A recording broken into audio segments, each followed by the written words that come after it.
Hello, this is Dan Damon with your World Update Daily Commute, recorded on Monday at 5:30 a.m. US East Coast time.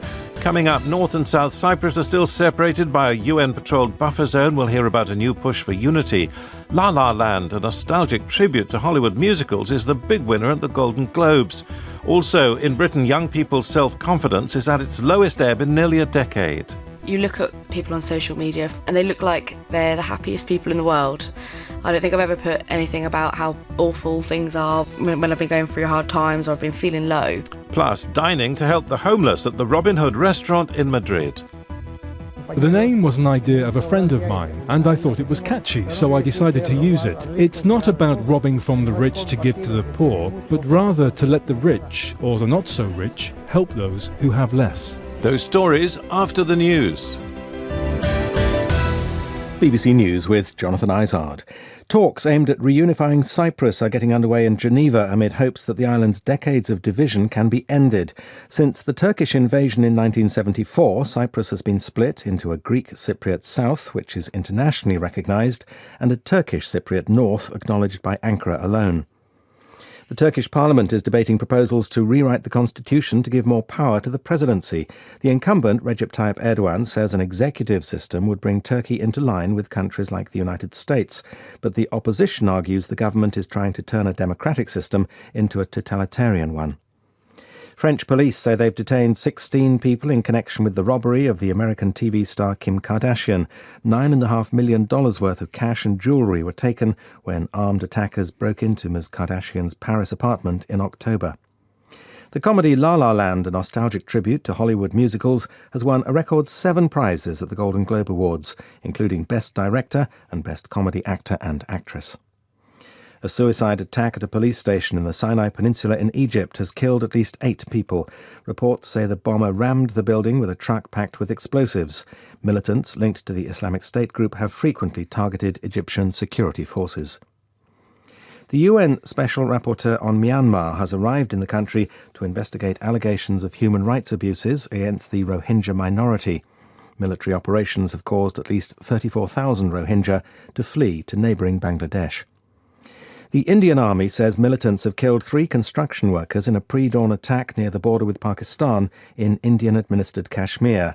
Both India and Pakistan claim the territory of Kashmir in its entirety, but control it in part.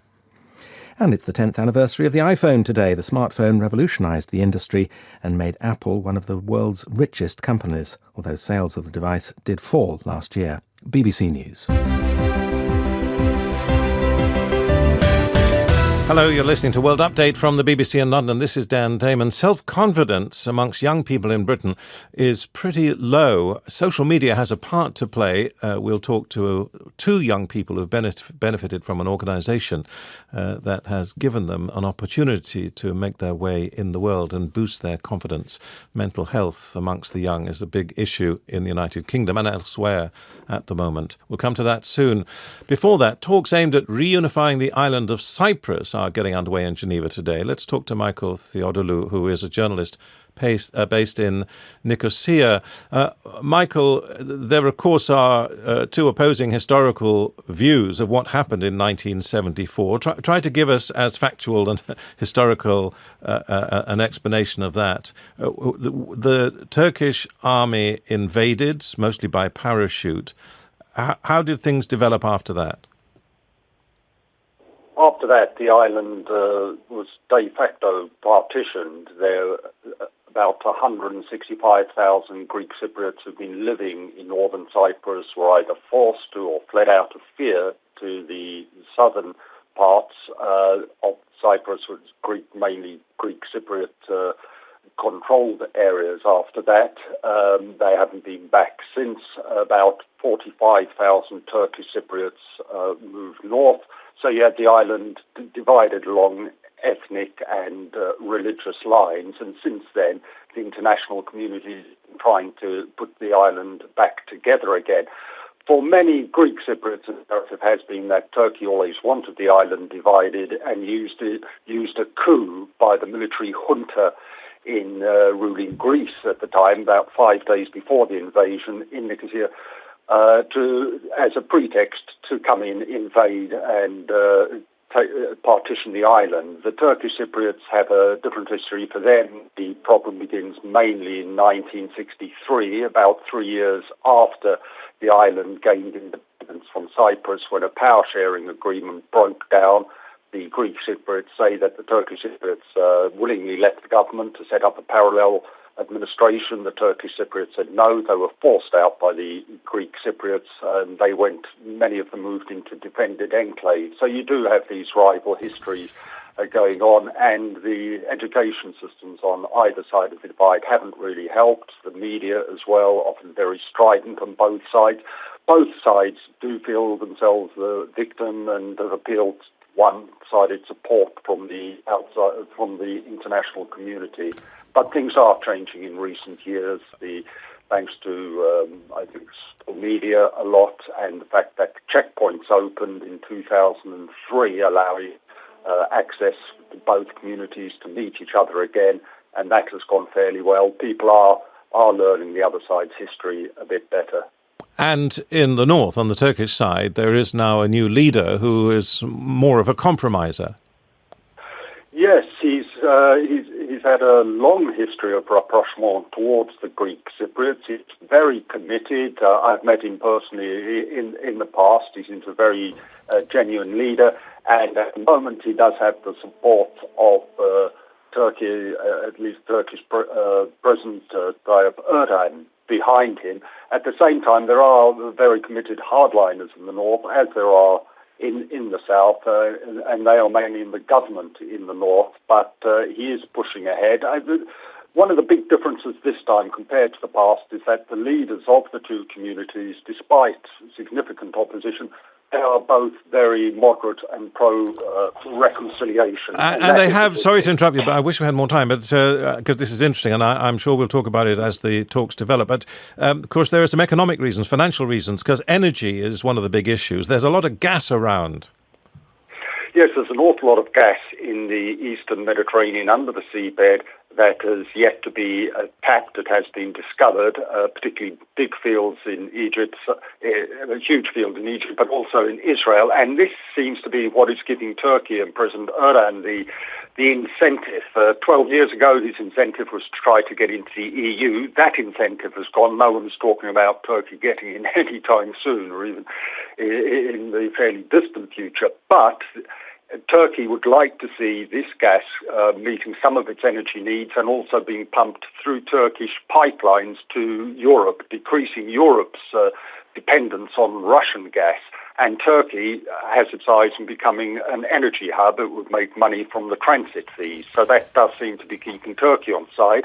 All will become clearer this week when Turkey, Britain and Greece come together in Geneva as well to join the leaders of the two communities. So we'll have a very good idea from this week whether there can be a final deal. There will still need another, even if there's great progress. Yeah, it'll take a long time, I'm sure. But it's been 50 years so far, so I guess people are glad to see some progress. Michael, thank you so much. Michael Theodorou, and we'll hear no doubt more about that here in the coming week and in the weeks ahead. Let's turn to the state of youth in Britain, but this is reflected in other developed societies too. Prime Minister Theresa May in Britain is going to make a major speech today about child mental health, calling for a revolution, investments in training in high schools to spot pupils who might be suffering from depression. This coincides with a survey by the Prince's Trust, a charity helping young people, which says that confidence amongst young people is at the lowest levels for years. I spoke to two who had their problems but have managed to get over them. Alice Scholar, 22, and Ifez Ahmed, who's 26. You look at people on social media, friends, family members, friends of friends, and they look like they're the happiest people in the world. The problem with social media is you put everything good on social media. I don't think I've ever put anything about how awful things are when I've been going through hard times or I've been feeling low. So social media is really difficult. I think there's a lot of pressure for young people to act like everything's okay and make it all look lovely on social media. Exactly, it looks as though you're in control, but actually you don't feel that. Ifaz, what about yourself? I got to agree to an extent with Alice over there about the whole looking good thing, especially now as well with Instagram, for example. I mean, I'm very heavy on social media. I use it quite a lot. Part of my business involves a lot of social media. Yes, you do have to put yourself out there, of course. You've got to make yourself look good, because in terms of sort of selling yourself to employers, it's all about selling yourself, of course, because obviously an employer would want someone they think is good enough for the job. Alice, tell us your story briefly, if you would. Okay, so I left school in 2010 with some average GCSEs. There was so much pressure when I left school to get back into education again, A-levels, university, and I kind of had a little bit of a freak out and didn't really know what I wanted to do. I went to college for a bit and studied fashion design, not really something that I was passionate about, and dropped out sort of halfway through my course. Was really unhappy, went into work, in and out of jobs for about 5 years, really, really unhappy, really low, suffered with depression and anxiety. And then I got to a really, really low point where I was out of work and didn't really know what to do next. And I heard about a Prince's Trust course called Getty into Health Services, so decided to sort of throw myself in. I was so nervous and so scared. I had no idea what to expect. Completed the course, which was fantastic, and managed to get myself a job as a nursing assistant at my local hospital. And the Prince's Trust also helped me sign on for a access course, which I'm currently doing at the moment, which means that I'll be able to do my nursing degree in September. Which sounds very fulfilling indeed. Ifaz, you were interested in football, I think, but then something got in the way. I actually got kicked out of school at the age of 13 for committing a crime. And when I got into year 11, I got another opportunity to get into a school, but again, I was very misunderstood. I left school with no GCSEs, and not because of the fact that I wasn't capable, but because I was always written off, especially by my business teacher, who told me that I'd be cleaning toilets for the rest of my life and that I'm quite useless, basically. I basically got involved in the streets, a lot of drugs and all that kind of stuff, a lot of crime. Just 3 years ago, once I actually just started getting into football, I got glaucoma, and I got forced into surgery where I lost 90% vision on my left eye and almost lost my life as well. Again, like Alice said, I suffered from severe depression for about a year, locked myself in my bedroom, lost all my confidence and self-esteem, and if anything, I had no hope in life up until the time where I sort of had to pick myself back up and stop feeling sorry for myself. And I started this enterprise where there's actually a kickabout with 4 of my cousins. I was approached by the Prince's Trust while I was sat in a job centre, and they told me how I could convert this initiative into an enterprise. 3 years ago, we started with 4 kids. We've worked with over 400 boys. We've given opportunities to over 30 volunteers. And what do you do with the boys? And it is mostly boys, is it? Or it's all boys? Yes, they're boys, only because of logistics. I do want to get guys involved, but one of my main aims are to empower females because of the fact that my mum had a massive impact on my success. I could say I stole some of the ethics of Prince's Trust. We're here to inspire young people. We give them whatever we can. We put 110% in, and we have to go that extra mile. Personal development through the power of sports, and we also do motivational speaking and train them up in whatever career they want to go in. Sort of in the last couple of years, I gained a few qualifications, and one of them was in careers advice. Are you then surprised at these findings by the Prince's Trust that 42% of young people feel that they just don't have the same prospects as their parents? They won't be able to get a house or a steady job. There just aren't those jobs around anymore, that you start when you leave school and you end up retiring with a clock. That doesn't surprise me. When I read the youth index that's come out, I wasn't shocked at all. I feel like when you leave school, you're just thrown in. There's no support. There was no support for me at all when I left. And I suppose people would be saying now at the radio, hang on, your parents are there for that. But in your case, that didn't work. My mum has been a huge support all the way through everything that I've done. But I pushed everybody aside. The thing is, when you're suffering with mental health issues at the same time, there's no point of anyone giving you support because you shut yourself out. My mum tried her hardest for the past 5 years when I was in and out of work and jobless. But when you're locking yourself in your room and you're not talking to anybody, but any help that you're given, you're just going to throw back at them, unfortunately. And Ifaz, how much was mental health an issue? You probably didn't identify it as such, but looking back, how much was your mental state an issue when you weren't succeeding and now you are? There's a positive and a negative in that. You know, if you never experience something, you could never understand if anyone else goes through it. So, first, I'm grateful for the fact that I did at one time. But at the same time as well, going through depression, I was very, very in denial. I remember my mum used to keep telling me, let's go to the doctors, let's get you on depression tablets. And I wouldn't accept the fact that, I was deemed as depressed. I just thought that, no, life's just not going well for me. And you can never identify it as such. Looking back at it now, again, it gives me a lot of empathy when I know that other young people might be going through it. If no one actually said it to me, for example, my mum, I probably would have ended up worse off. But at the same time, there was other people around me who I sort of wanted to rely on. And they were just saying, are you exaggerating? You're being dramatic. Stop feeling sorry for yourself. Things like that. It's only when I sort of came out of the depression, I realised the struggles that I went through. Ifaz Ahmed and Alice Scholar on the problems of depression and self-esteem amongst young people in Britain. If that echoes with you, at BBC Dan Damon on Twitter.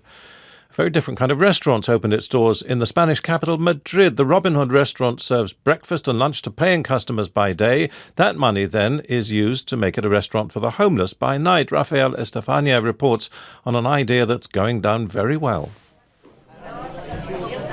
The Robin Hood restaurant has got a simple decor, small bar with the customary ham and Spanish tortilla tapas on offer, and no more than 10 tables for lunch and dinner.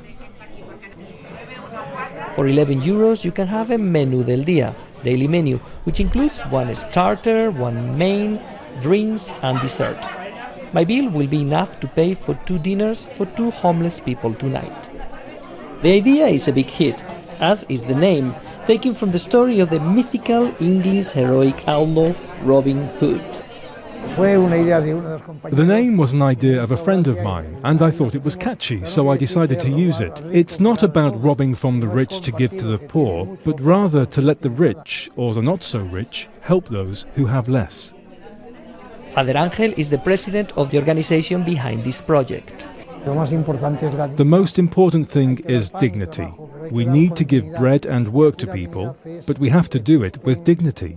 Dignity means to be seated at a table served by people that treat you with respect, eating the same food that paying customers eat, and enjoying an evening meal with others. We often said that our daily menu is friendship, dignity, and companionship. There are families having meals and even some Spanish tourists. We are from south of Spain, and we were spending a few days in Madrid. When we heard about this place, we looked for it. It is a great idea to do something for a good cause. It is 7 o'clock in the evening, and homeless people are beginning to arrive.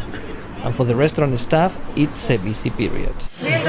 We have 2 services, one from 7 to 8 and the other from 8 till 9.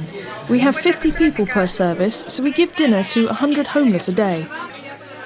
4 people are sat at one table enjoying the second dish of the night, beef burgers with tomato salad. The food quality is good. We are very well cared for. Every day they have a different menu. It makes you feel good in every sense. But it's not just the food that these homeless people enjoy, it is the company too. I spend most of my day alone, so for me, coming here is an escape. More important than the food itself is the way we eat the food in here. When they serve you on a table with nice cutlery, they are also giving you respect and dignity. The restaurant is run by a mix of professionals and also volunteers from all walks of life. I am Javier Marin, and I'm a member of the NGO Firefighters Without Borders. Normally, I work in disaster areas and emergencies around the world, such as earthquakes, typhoons, and so on. In those circumstances, the priority is to save lives. Today, I'm volunteering to help with a different kind of emergency, but it's equally as hard. You take a lot of gratitude from them, and it's something very beautiful. So successful has this restaurant become that Father Angel is opening 2 more in Madrid. Ultimately, he wants to replicate the idea nationwide. Rafael Estefania reporting on that restaurant helping the homeless in Madrid. You're listening to World Update from the BBC. Our top story, a fresh round of talks aimed at reunifying Cyprus is being held amid optimism that the Greek and Turkish communities can overcome decades of division. You're listening to World Update from the BBC. Let's have a couple of soundscapes. Update soundscapes@gmail.com. Dean Rose has been in touch from the freezing Illinois prairie. It's 0 degrees Fahrenheit. That's nearly 20 below Celsius. So here's the sound of Dean working a log-splitting engine with an air-powered bottlenose jack.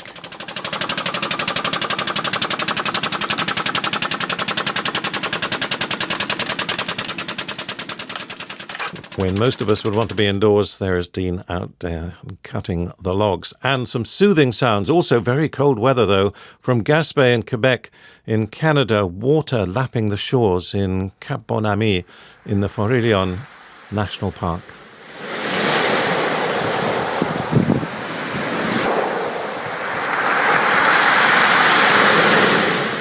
The sound of the water in the national park in Cap Bon-Ami. Update soundscapes@gmail.com. What's it sound like around you? I wonder what it sounds like in Tehran right now, because there are 3 days of mourning for the former two-term president, Akbar Hashemi Rafsanjani, who died on Sunday yesterday. And with us in our studio is Kashra Naji, a special correspondent with the BBC's Persian service. He was a very big man, a big figure, one of the revolutionaries. He had a lot of clout, didn't he? And he managed to, in some ways, hold back the hardliners, although they think that he was one of theirs as well. He was one of the pillars of the revolution. He was one of the founders of the revolution. He was always by the side of Ayatollah Khomeini when he ousted the Shah in 1979. And since then, he was there all the time. He was instrumental in putting an end to 8 years of Iran-Iraq war. He convinced Ayatollah Khomeini that it's time to end that war with a ceasefire.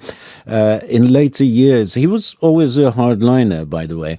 It's only that in the last 20 years or so, he started moving to the center, dissociating himself with the hardliners, and in recent years he became a champion of the reformists. He was a moderate. He was an influential moderating force in Iran, although the hardliners and Iran's supreme leader tried to isolate him, tried to drive him into isolation.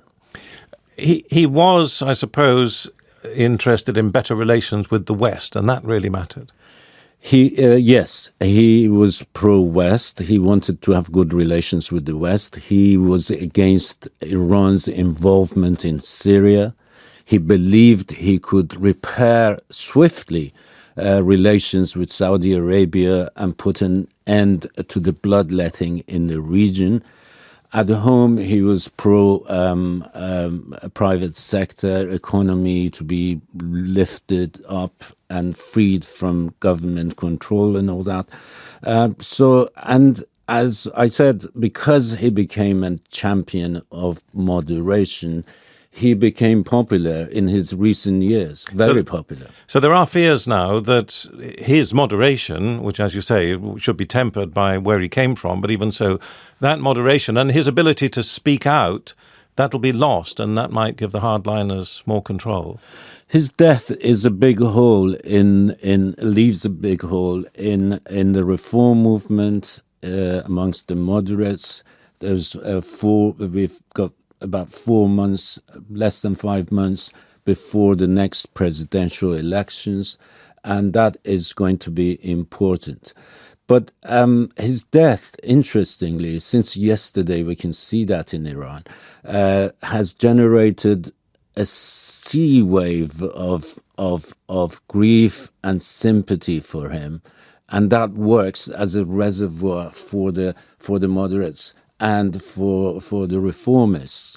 That's why perhaps we see the hardliners, the newspapers, the hardliners who didn't want to have anything to do with him. They saw him as one of their enemies, and they did everything to isolate him. Today are championing him as one of the pillars of the revolution, and they all went along because they basically needed to join the crowd. We know that some of the hardliners in Iran were not happy about the deal done on the nuclear program. We know that Donald Trump is going to take over in the White House. He's not happy with it. Does Rafsanjani's death affect that? It's very difficult to say what kind of impact that will have. Of course, he was one of the supporters of the nuclear deal. And so if we have one of the big supporters of the deal sort of leaving the scene, I presume the support for the deal in Iran is going to be weakened. But with President Trump coming to the office in a couple of weeks, him being so unpredictable, I think that is probably more important what he does than what goes on in Iran vis-a-vis this deal. Thank you, Khashoggi from BBC Persian. The musical La La Land has swept the board at the Golden Globes, took home a record 7 awards. British TV stars and productions also scoring big wins. Claire Foy, Tom Hiddleston, Olivia Colman, Hugh Laurie all picked up awards in a ceremony featuring several attacks on US President-elect Donald Trump. James Cook reports from the red carpet. Welcome to Los Angeles, California, where stories are spun and stars are born. The place of glitz and glamour, of gowns and gossip. The place they call La La Land. Damien Chazelle. La La Land.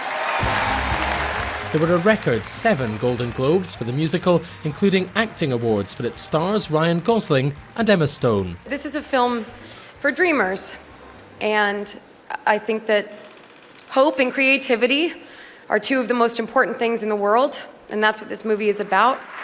And the Golden Globe goes to Claire Foy for The Crown. In the television categories, it was a British invasion. Claire Foy was named Best Actress in a TV drama for playing the Queen in The Crown. But I really wouldn't be here if it wasn't for some extraordinary women. I'm going to thank them. One of them is Queen Elizabeth II. She has been at the centre of the world for the past 63 years, and I think the world could do with a few more women at the centre of it, if you ask me. There were 3 acting awards for BBC co-production The Night Manager. Its star, Tom Hiddleston, used his speech to highlight conflict in Africa. There's a terrible situation happening for children. The Night Manager is about arms dealing, and there are far too many arms going into South Sudan. Hugh Laurie, The Night Manager. Co-star Hugh Laurie's remarks were also political, with a dig at Donald Trump. Made more amazing by the fact that I'll be able to say I won this at the last ever Golden Globes. I